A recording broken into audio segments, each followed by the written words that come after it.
আমি আসলে যেই কারণে এই শব্দটি লিখেছি সেটা আসলে আমি বলতে চেয়েছি, আমি বুঝাতে চেয়েছি যে এই শব্দটা যখন আপনারা আমাদের প্রতি ব্যবহার করেন, আমাদের খারাপ লাগে। এখন আপনাদের প্রতি আমি ব্যবহার করলাম। আপনাদের যে এত খারাপ লাগছে তাহলে যে গত ২ বছর আপনারা ব্যবহার করেছেন এই শব্দগুলো, আমাদের কেমন লেগেছে? আপনারা তো একের পর এক ব্যবহার করেছেন। স্বজন হারানোর বেদনা ড্যাশ না। কেন অন্য কোনো ভাষা ছিল না আপনাদের মুখে? আন্দোলনের ভাষায় অন্য কোনো ভাষা ছিল না? আন্দোলনের পরবর্তীতে আপনারা এগুলো ব্যবহার করলেন। কেমন লাগে মানুষের তখন? আর সাংকেতিক শব্দে আপনাদের এত গায়ে লাগলো। আমি গায়ে লাগাতে চেয়েছি আসলে। আমার বয়স ৪৫ অলমোস্ট। এই ৪৫ বছর বয়সের আসা পর্যন্ত আমি এখন পর্যন্ত কোনোদিন একটি খারাপ শব্দ ব্যবহার করিনি। না আমার লেখায়, না আমার কোনো পোস্টে।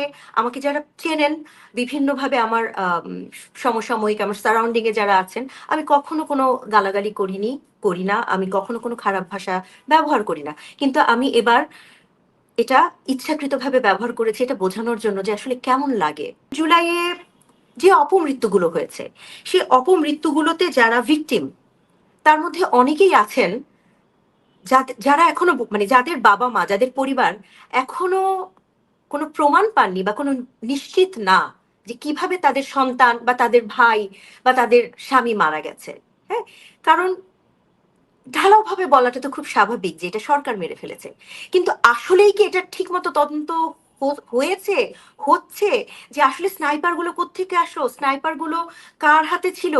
বারান্দায় বসা একটি বাচ্চা মারা গেল। বারান্দার গ্রিলের যেই ছবিটা আমরা দেখেছি, সংবাদপত্রে আমরা দেখেছি, সেই গ্রিলে গুলিটার যে ছবিটা, গুলিটা ভেদ করে যাওয়ার ছবিটা একদম সরল রৈখিক ছবি। এখন একটা হেলিকপ্টার থেকে গুলি করলে কি ওরকম সরল রৈখিকভাবে গুলিটা কারো কপালে সামনে দিয়ে ঢুকে পিছন দিয়ে বেরিয়ে যায়? এটা তো খুব নরমাল একটা বিজ্ঞান। উপর থেকে গুলি করলে তো গুলিটা এভাবে করে ঢুকবে না। তাহলে সব সমান উচ্চতার কোনো একটা সামনের কোনো একটা দালান থেকে বা কোনো একটা ভবন থেকে এই গুলিটা করা হয়েছে। এই এই বিষয়গুলো যারাই বলতে চেয়েছেন তাদেরই মুখ বন্ধ করে দেওয়া হয়েছে। তারাই চুপ হয়ে গেছেন। আমি তাদের কাছে ক্ষমা প্রার্থী। যাদের সন্তান মারা গেছেন, যার ভাই মারা গেছেন বা যার কোনো একটি পরিবারের সদস্য মারা গেছেন। কিন্তু আমার স্ট্যাটাসটা তাদের প্রতি ছিল না। আমার স্ট্যাটাসটা ছিল যারা এই জুলাইটাকে সাজিয়েছেন, যারা সেই মেটিকুলাস ডিজাইন করেছেন। বাংলাদেশে অভিনেত্রী মেহের আফরোজ শাওন সম্প্রতি এক ফেসবুক স্ট্যাটাসে জুলাই নিয়ে মন্তব্য করবার পর সারা বাংলাদেশ জুড়ে আলোড়ন চলছে। জুলাই হ্যাশট্যাগ সিডিআই এই কথাটা লিখে তিনি জুলাইকে কটাক্ষ করেছেন, অবজ্ঞা করেছেন। এই অভিযোগে তার বিরুদ্ধে মামলাও হয়েছে এর মধ্যে। মেহের আফরোজ শাওনের বিরুদ্ধে বিচার চেয়ে সংবাদ সম্মেলন হচ্ছে, নানাজনে ফেসবুকে লিখছেন এবং নানাজনেই বলছেন যে এতটা সাহস কি করে মেহের আফরোজ শাওন পেলেন জুলাইয়ের আন্দোলনকে অবজ্ঞা করবার মতো। এসব নিয়ে আলোচনায় আমার সঙ্গে যুক্ত হয়েছেন মেহের আফরোজ শাওন। মেহের আফরোজ শাওন, আপনাকে স্বাগত জানাই। শাওন, আপনার কাছে আমার প্রথম প্রশ্ন, মানে জুলাইকে অবজ্ঞা করার প্রয়োজনীয়তা আপনি বোধ করলেন কেন? আর 2024-এর আগস্টের পর থেকেই মানে নিয়মিতই দেখছি আপনি জুলাইকে নিয়ে খোঁচাখুচি করেন, মানে সেটা কেন? আর এই সর্বশেষ যে স্ট্যাটাসটা দিলেন সেটার ভাষা, সেটা নিয়েও তো অনেকের আপত্তি আছে। মানে জুলাই হ্যাশট্যাগ সিডিআই লেখাটা মানে উচিত হলো কিনা সেটা নিয়েও তো অনেক প্রশ্ন আছে। নবনীতা, আমি নিজে জুলাই ২৪-এ যখন আন্দোলনটা হয়, তখন আমি নিজেও জুলাইয়ের পক্ষে ছিলাম। একদম সত্যি কথা। এখন যেহেতু আমার ফেসবুকটা রেস্ট্রিক্টেড আছে, সেজন্য হয়তোবা দেখা যাচ্ছে না। সাসপেন্ডেড আছে, সেজন্য হয়তোবা দেখা যাচ্ছে না। একটু পেছনে গেলেই দেখা যাবে এবং ফেসবুকটা যদি ফিরে পাই আমার অ্যাকাউন্টটা, তাহলে সবাই দেখতে পাবেন যে জুলাই মাসে যখন কোটা আন্দোলন নাম দিয়ে যখন শুরু হলো, তখন আমি কোটা আন্দোলনের পক্ষে ছিলাম। মানে আসলে জুলাই আন্দোলন নামটা ছিল না, কোটা আন্দোলন নাম ছিল। আমি কোটা আম আন্দোলনের পক্ষে ছিলাম এবং ২০১৮-তেও একবার আ কোটা বিরোধী আন্দোলন যেটা, তখনও আমি এটার পক্ষেই আমি পোস্ট করেছিলাম যে আমি মুক্তিযোদ্ধা পরিবারের একজন সদস্য, আমার শ্বশুর মুক্তিযোদ্ধা। সেই জায়গা থেকে আমি দেখেছি যে ওই পরিবারের কেউ মুক্তিযোদ্ধা কোটা নেননি বা চাননি, বা এছাড়াও আমার আত্মীয়স্বজনের মধ্যে যারা ছিলেন মুক্তিযোদ্ধা সেই পরিবারেরও কেউ কখনো কোটা চাননি। সেই জায়গা থেকে আমি কোটা বিরোধী আন্দোলনের পক্ষে ছিলাম। এবং জুলাইতে যখন আবু সাইদের যখন মৃত্যু হলো এবং যে ভিডিওটা আমাদের সবার চোখে সামনে আসলো, সেই ভিডিওটা দেখে অনেকের মতো আমারও কষ্ট হয়েছে। আমিও সেই ভিডিওটার একটি আবু সাইদের একটি স্কেচ তখন খুব ছড়িয়েছিল। সেই স্কেচটা দিয়ে সেই মৃত্যুর বিরুদ্ধে আমিও পোস্ট দিয়েছিলাম। তো এই জুলাইকে আসলে কটাক্ষ করবার কোনো ইচ্ছা তো আমার নিশ্চয়ই ছিল না। কটাক্ষ করার জন্য তো আমি জুলাইতে কোটা আন্দোলনের পক্ষে ছিলাম না। আমি বারবার কোটা কথাটা আমি আসলে একটু গুরুত্ব দিয়েই বলতে চাচ্ছি। কিন্তু পরবর্তীতে যখন দেখলাম এটা কোনো কোটা আন্দোলন না, হ্যাঁ? এবং খুব দ্রুতই আসলে আমি বুঝতে পারলাম যে আমি প্রতারিত।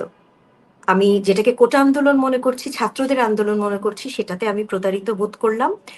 এবং এটা যখন হয়ে গেল যে আসলে আহ, একদম এক কথায় বললে এটা শেখ হাসিনাকে পতন করবার জন্য যে আন্দোলন।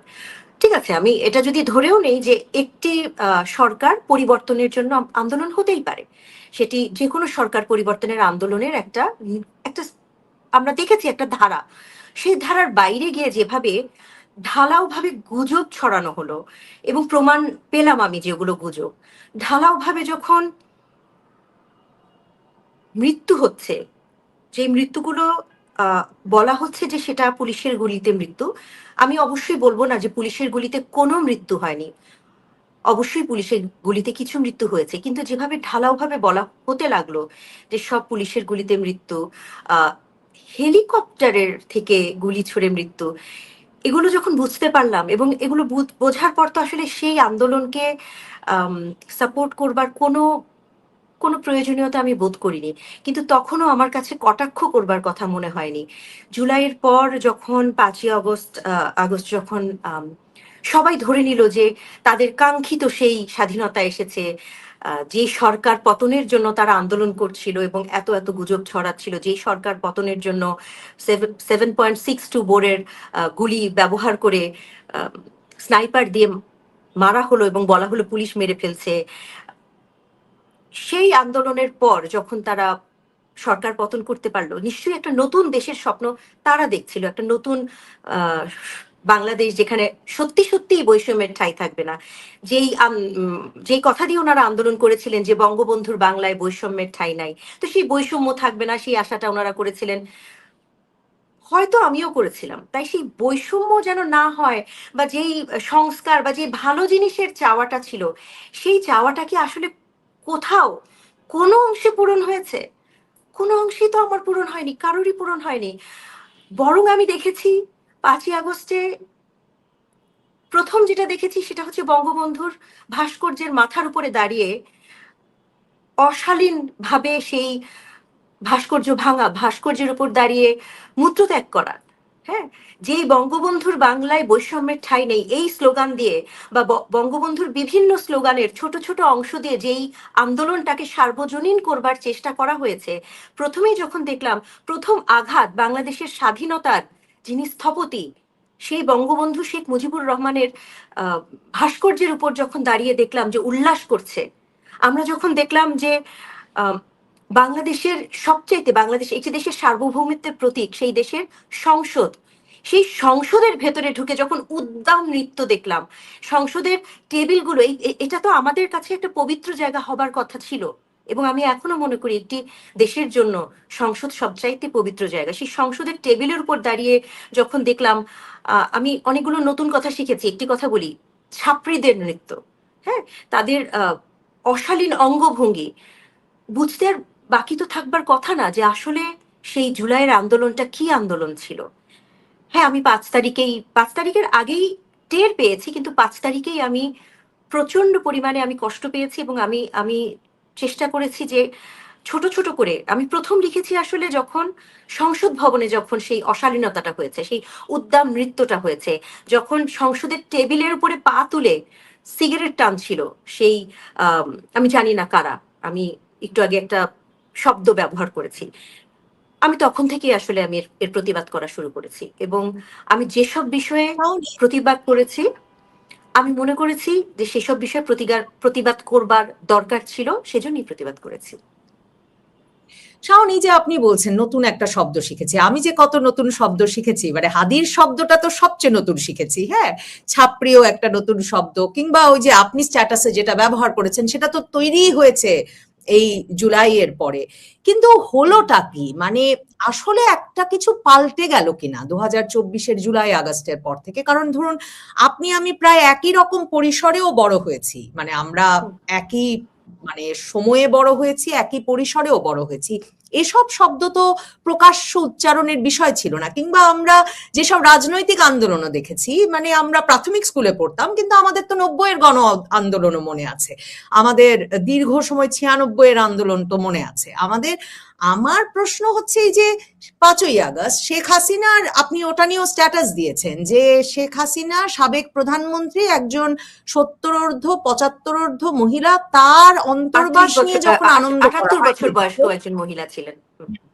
তার সেই মহিলার অন্তর্বাস নিয়ে আনন্দ করা হচ্ছে কারো রুচিতে বাজছে না, কিন্তু আমি জুলাই #CDI লিখছি, রুচিতে বাজছে কেন? মানে আপনার কি মনে হচ্ছে যে এখন একটা রুচি, মানে পরস্পরের রুচিকে চ্যালেঞ্জ করার একটা সময় চলে এসেছে? মানে হলো কি বাংলাদেশটা? আহ, আমি আসলে কারো রুচিকে চ্যালেঞ্জ করতে চাইনি। হ্যাঁ, অন্য একজনের বা একটি একটি গ্রুপের, একটি অংশের, তাদের রুচির সাথে তাল মিলিয়ে আমি আসলে জুলাই সিডিআই লিখিনি। আমি তাদের রুচিতে আমি নিজেকে নামাতে চাইনি বা এখনো নামাতে চাই না। কিন্তু আপনার সাথে তাল মিলিয়ে বলছি যে অনেক যেগুলো শব্দ শিখেছি বা শুনেছি, আসলে শুধু কি আমরাই শিখেছি, আমি আপনি শিখেছি? এটা কি আমাদের সন্তানরা শিখছে না বা শিখেনি? আম, জুলাইয়ের পর পর যে সিডিআই, যে যে সাংকেতিক বা যেই শব্দটি সাংকেতিক বলি বা রূপক যে শব্দটি, সেটি তো তৈরি করেছেন সেই জুলাই যোদ্ধারাই। হ্যাঁ, ওনারা তখন লিখেছেন হাসিনা সিডিআই, ওনারা বেগম রোকেয়ার ছবিতে রং দিয়ে লিখেছেন ও, আমি তো এটা জানতামই বেগম না। রোকেয়া জি লিখেছেন। এটা এটা আমরা ও, এটা জুলাইয়ের পর ওনাদের পর দেখেছি। আবিষ্কৃত শব্দ? হ্যাঁ, এটা ওনাদের আবিষ্কৃত শব্দ, সিডিআইটা ওনাদের আবিষ্কৃত শব্দ। কিন্তু আমরা তো একটা, আমি তো একটা মাসকে নিয়ে লিখেছি, ওনারা তৎকালীন প্রধানমন্ত্রীকে নিয়ে লিখেছেন, ওনারা বেগম রোকেয়াকে নিয়ে লিখেছেন, ওনারা বিভিন্ন বিষয়কে ওনারা সিডিআই না এরকম করে লিখেছেন, স্বজন হারানোর বেদনা না। হ্যাঁ, এটা যেমন লিখেছেন ওনারা 1 2 3 4, এরপরে ছন্দ মিলিয়ে আরো একটি খুব অশালীন শব্দ ওনারা এগুলো বলেছেন। তারপর টিনের চালে, আমি এগুলো এগুলো আসলে উচ্চারণ করা আপনার আমার পক্ষে আসলে সম্ভব না। টিনের চালে কাওয়া, তারপর আরেকটি অশালীন শব্দ ব্যবহার করা। এই ধরনের অশালীন শব্দগুলো একের পর এক ব্যবহৃত হচ্ছিল। আহ, কারো আসলে রুচিতে লাগছিল না। আমাদের সন্তানরা শিখছে, শুনছে। আর শুনলেই কিন্তু একটা মানুষের কিছু শব্দগুলো আসলে শেখা হয়ে যায়, একটা স্বাভাবিক হয়ে যাচ্ছে সবার কাছে শব্দগুলো। আমি আসলে যেই কারণে এই শব্দটি লিখেছি সেটা আসলে আমি বলতে চেয়েছি, আমি বুঝাতে চেয়েছি যে এই শব্দটা যখন আপনারা আমাদের প্রতি ব্যবহার করেন, আমাদের খারাপ লাগে। এখন আপনাদের প্রতি আমি ব্যবহার করলাম, আপনাদের যে এত খারাপ লাগছে, তাহলে যে গত 2 বছর আপনারা ব্যবহার করেছেন এই শব্দগুলো, আমাদের কেমন লেগেছে? আপনারা তো একের পর এক ব্যবহার করেছেন। স্বজন হারানোর বেদনা ড্যাশ না, কেন অন্য কোনো ভাষা ছিল না আপনাদের মুখে? আন্দোলনের ভাষায় অন্য কোনো ভাষা ছিল না?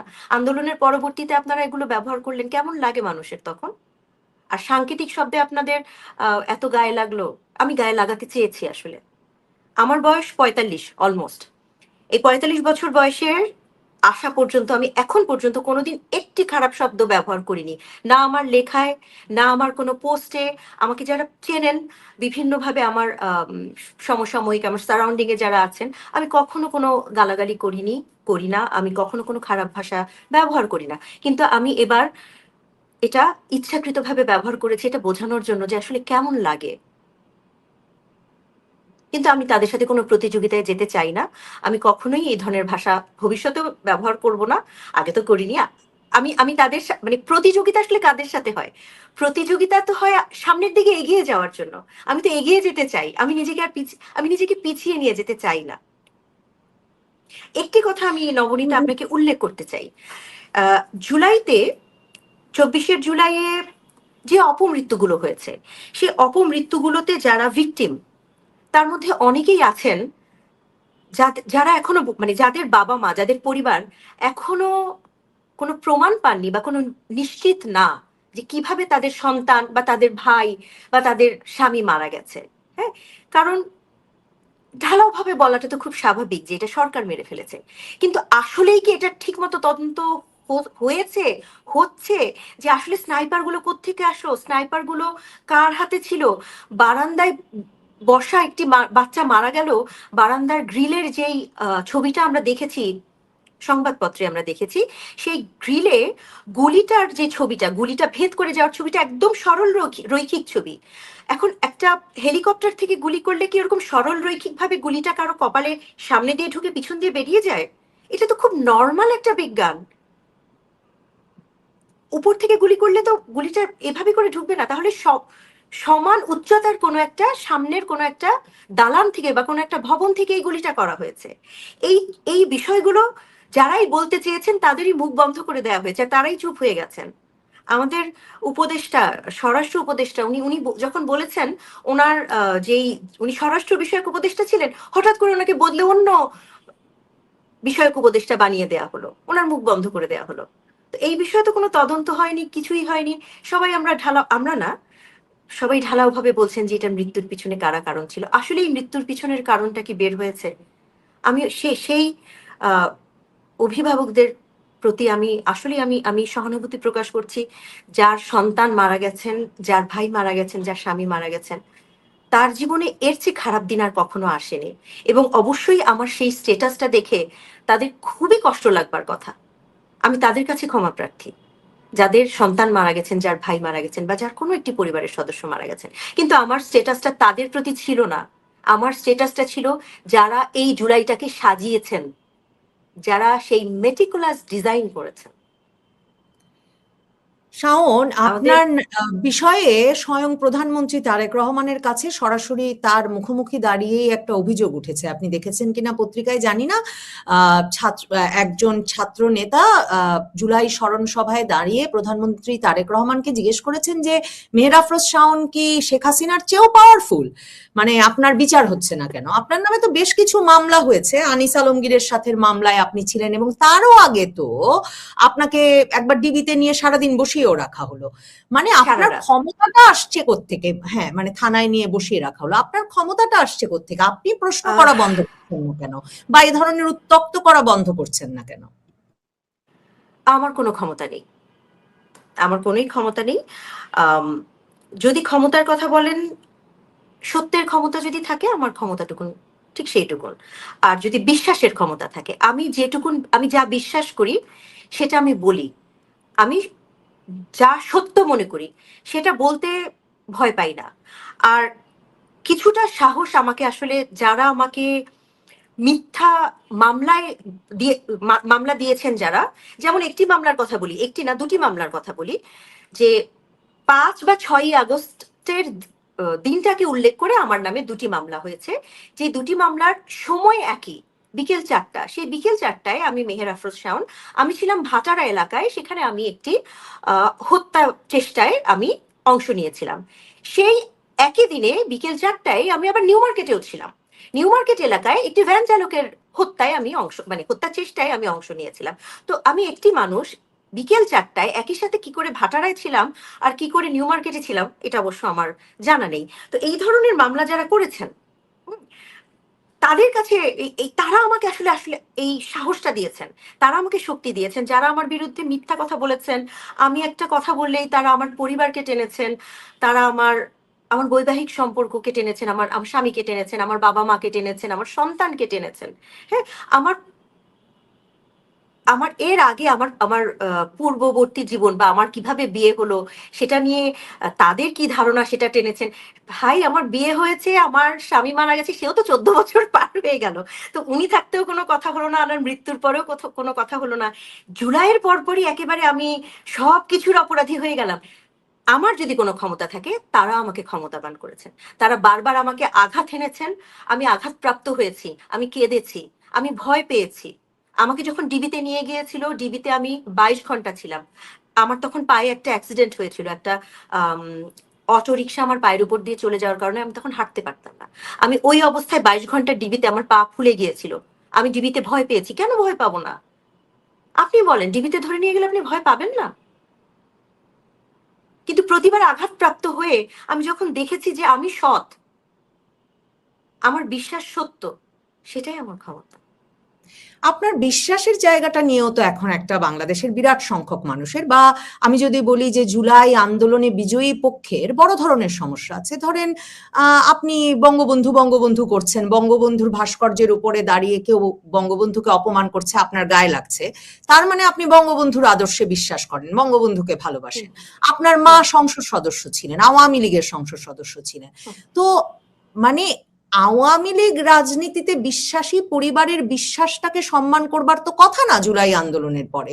পরাজিত পক্ষ হিসেবে সেটা মেনে নিতে পারছেন না কেন? সেটাও একটা সমস্যা কিনা? মানে আপনার তো বিজয়ী পক্ষকে খোঁচাখুচি করার কথা না, কারণ মানে বঙ্গবন্ধু তো বঙ্গবন্ধু, বঙ্গবন্ধু তো মানে বাংলাদেশে মানে তার বাড়ি ভাঙা হলো মহাসমারোহে না আমাদের সকলের চোখের সামনে কয়েক দফা ধরে। তো সেটা অ্যাকসেপ্ট করতে পারছেন না কেন যে হেরে গেছেন? আপনি একসেপ্ট করতে পেরেছেন? বাংলাদেশের সাধারণ জনগণ সবাই একসেপ্ট করতে পেরেছে? তাহলে সেই রিক্সাওয়ালাটার কথা আপনি কি বলবেন, যে রিক্সাওয়ালাটা ফুল দিতে গিয়েছিল 32 নম্বরে? সেই 32 নম্বরে একটা রিক্সাওয়ালা, সাধারণ রিক্সাওয়ালা, সে আওয়ামী লীগের কোনো পদবিধারী না, সে কোনো সেক্রেটারি না, সে কোনো স্বেচ্ছাসেবক লীগের কেউ না। সে ফুল দিতে গিয়েছিল, তাকে সেখান থেকে গ্রেফতার করা হয়েছে। একটা স্কুলে পড়ুয়া ছেলে দেখতে গিয়েছিল, সে ছোটবেলায় শুনেছে বঙ্গবন্ধুর বাড়ি ছিল এটা 32 নম্বর, দেখতে গিয়েছিল, তাকে কেন গ্রেফতার করা হলো? নতুন বাংলাদেশে যদি হয়, বিজয়ী যেই দলটি বা আমরা যদি এটাকে অভ্যুত্থান বলি, অভ্যুত্থানে বিজয়ী যেই দলটি, কেন শুধু তারাই খুশি হলেন? কেন শুধু তাদেরই পোশাকে পরিবর্তন হলো? কেন শুধু তাদের আর্থিক পরিবর্তন হলো? কেন জনসাধারণের আর্থিক পরিবর্তন হলো না? কেন একের পর এক কারখানাগুলো বন্ধ হয়ে গেল? কেন একের পর এক গার্মেন্টস গুলো বন্ধ হয়ে গেল? কেন যারা এই গার্মেন্টস গুলোতে চাকরি করতেন, কারখানাগুলোতে চাকরি করতেন, কেন তাদেরকে রিক্সা চালাতে নামতে হলো? আমি রিক্সায় যখন চড়ি, এখনের কথা বলছি না, আমি 3-4 মাস আগের কথা বলছি, যে রিক্সা চালক তিনি বলছেন যে তিনি 24-এর আগে তিনি একটি কারখানার সিকিউরিটি গার্ড ছিলেন, এখন তিনি রিক্সা চালক। এরকম বহু মানুষ আছে যারা, এই যে ছিনতাই বেড়ে গেছে, তারা কি হঠাৎ মাটি ফুঁড়ে উদয় হয়েছে এই ছিনতাইকারীরা? তো কি এমন হলো যে শুধু ওনারাই ভালো আছেন, শুধু বিজয়ী একটা দলই ভালো আছেন? কই, জুলাই আন্দোলনে যারা আহত, তারা ভালো নেই কেন? তারা কেন বলেন যে আমাদের সঠিক চিকিৎসা হচ্ছে না? তারা কেন খুশিতে বলছেন না যে না, আমরা অত্যন্ত আনন্দিত, আমাদের অনেক ভালো চিকিৎসা হচ্ছে? ও অন্তর্বর্তীকালীন সরকার এসে আমাদের অনেক ভালো চিকিৎসা করেছে, বা অন্তর্বর্তীকালীন সরকার যে একটা ফান্ড করেছিল, জুলাই ফান্ড, আমি জানি না, আমার মনে নেই, খুব সম্ভবত 100 কোটি টাকার একটা ফান্ড। হ্যাঁ, তো সেই ফান্ড থাকার পরে ওনাদের কেন চিকিৎসা হলো না? কেন ওনারা এখনো আহত? কেন একজন জুলাই আহত আহ, একজনের মা এখনো হাউমাউ করে কেঁদে, তাকে প্রধানমন্ত্রীর কাছে বিচার চাইতে হয়, সাহায্য চাইতে হয়? তাহলে কি শুধু আমরা হেরে গেছি? আমরাই কি শুধু পরাজিত? সেই আহত যেই পরিবাররা, ওনারা কি পরাজিত না? যারা ওনাদেরকে, মানে কি বলবো, ওনাদেরকে সমর্থন জানিয়েছিল সাধারণ জনগণ, যেই নারীগুলো, সেখানে বোরখা পরা নারী যেমন আমরা দেখেছি, সেখানে আমরা প্রগতিশীল নারীও দেখেছি, জিন্সের প্যান্ট পরা, টি শার্ট পরা, তারা কেন হেরে গেল? সেই জিন্সের প্যান্ট টি শার্ট পরা নারীগুলো হেরে গেল কেন? কেন তাদেরকে ঢাকা ইউনিভার্সিটির মতো এলাকায় কাপড় ঠিক নাই বলে তাদেরকে কটাক্ষ করা হলো, এবং যিনি কটাক্ষ করলেন তাকে ফুলের মালা গলায় দিয়ে বের করে নিয়ে নিয়ে আসা হলো? তাহলে আসলে কি আমরা সবাই হেরে যাইনি? শুধুমাত্র একটি বিশেষ অংশ, যারা সরকারের মধ্যে ছিলেন বা সরকারের মধ্যে পরবর্তী সরকারে ঢুকতে পারবেন সেই আশায় ছিলেন, এবং এখন ঢুকতে পেরেছেন, যাদের চেহারার পরিবর্তন হয়েছে, পোশাকের পরিবর্তন হয়েছে, জুতার পরিবর্তন হয়েছে, জয়ী শুধু ওনারাই। বাকি যারা, আমরা বাকিরা সবাই, তারা সবাই আসলে পরাজিত।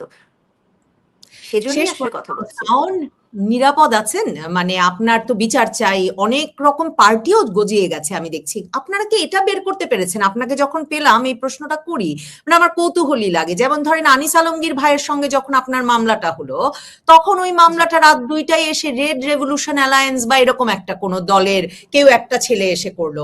এবার আপনার বিরুদ্ধে প্রথম দেখলাম সংবাদ সম্মেলন করছে justice and development party, JDP, প্রথম শুনলাম। জেডিপি। আবার এখন আপনার বিরুদ্ধে, তারপর নায়িকা মাহি, এরকম কয়েকজনের বিরুদ্ধে যে মামলাটা হয়েছে, সেই মামলাটা যিনি যে প্রতিষ্ঠা মানে দলটি করেছে তার নাম আবার রাষ্ট্র সংস্কার ফোরাম বা এরকম একটা কিছু। এরা কারা? মানে আপনারা কোনো খোঁজ পাচ্ছেন বা মানে কোথায় কে মামলাটা করছেন? না, এরকম কোনো খোঁজ পাইনি এবং খোঁজ নেবার চেষ্টাও করিনি। এরকম আগামী কিছুদিনে হয়তোবা প্রতিদিনই কোনো না কোনো এরকম দল তৈরি হবে, গ্রুপ তৈরি হবে। আম সেটা হতে কতক্ষণ? আমার একটা প্রশ্ন আপনার মাধ্যমে, আপনার যারা দর্শক তাদের কাছে, হ্যাঁ? মানে যেই মামলাগুলো হচ্ছে, আমার নামে মামলা হচ্ছে বা হয়েছে বা একটি বিশেষ সাংকেতিক শব্দ লেখার কারণে বা রূপক শব্দ লেখার কারণে একটি বড় অংশ ওনারা ক্ষোভে ফেটে পড়েছেন, সেই কারণে অভিযোগ করেছেন। কিন্তু যেই মডেল বা যেই মডেল এবং আইনজীবী যেই মেয়েটি, পিয়া জান্নাতুল, ও এসব কিছু বলেনি। ও শুধু বলেছে একটি নারীর বিরুদ্ধে মব করা যাবে না, আপনারা রুখে দিবেন। এটা কি কোনো খারাপ কথা? উনি শুধু মবের বিরুদ্ধে বলেছেন। হ্যাঁ? তারপর উনি অবশ্য আরো ব্যাখ্যা করে বলেছেন, নারী কেন? কোনো মানুষের বিরুদ্ধেই মব করা যাবে না। তার নামে কেন মামলা করতে হলো? তিনি তো একটি যুক্তিসঙ্গত কথা বলেছেন। হ্যাঁ? আচ্ছা, ওনার নামে মামলা হলো, আমার নামে মামলা হলো।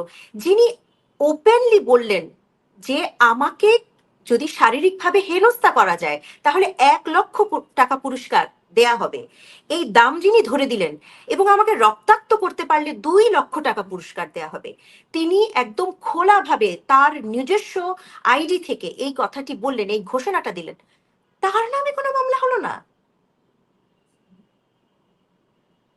তাহলে ব্যাপারটা কেমন হলো আসলে, এই হিসাবটা আমি মিলিয়ে ফেলেছি। এখন প্রশ্নটা আমি রেখেছি আপনার দর্শকদের প্রতি। তারা হিসাব মিলাক।